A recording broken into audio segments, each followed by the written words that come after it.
স্বপ্ন কারোর সাথে শেয়ার করতে নেই, যেটা মানুষ ঘুমিয়ে ঘুমিয়ে দেখে এটাও স্বপ্ন, আবার আরেকটা আছে যেটা মানুষকে ঘুমাতে দেয় না, ওইটাও স্বপ্ন, ওটার ভিশন বলে। এই দুইটার একটাও কারোর সাথে শেয়ার করতে নেই। এর কারণটা কি? কারণটা হচ্ছে স্বপ্নের ব্যাখ্যা যেমনটা করা হয় তেমনটাই হয়।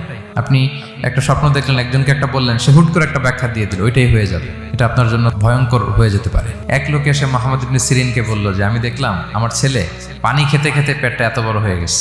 এই একই স্বপ্ন আরেকটা লোকও দেখলো, দেখে এক মূর্খের কাছে জিজ্ঞেস করলো। সে বলল, সর্বনাশ, এত বড় পেট হয়ে গেছে, তোমার ছেলে তো মারা যাবে। ঠিকই কদিন পরে ছেলেটা মারা গেল।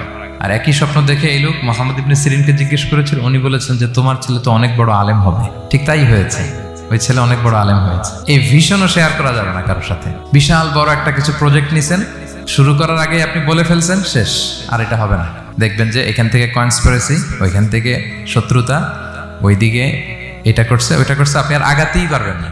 সো স্পেশালি যদি কোনো ভালো স্বপ্ন দেখেন, এট দ্য সেম টাইম খারাপ স্বপ্ন যদি দেখেন, এটা আপনি শেয়ার করবেন না কারোর সাথে। কারণ স্বপ্ন এটা কেবলমাত্র মন মস্তিষ্ক প্রসূত কোনো বিষয় না। মুমিন জীবনে এটা অনেক অর্থবহ। মাঝে মাঝে স্বপ্নের মাধ্যমে আল্লাহ মানুষকে বার্তা দেয়, ইলহাম পাঠায় স্বপ্নের মধ্য দিয়ে।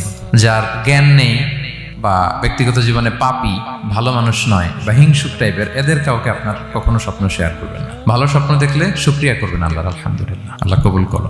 খারাপ স্বপ্ন দেখলে পানাহা চাবেন আল্লাহর কাছে।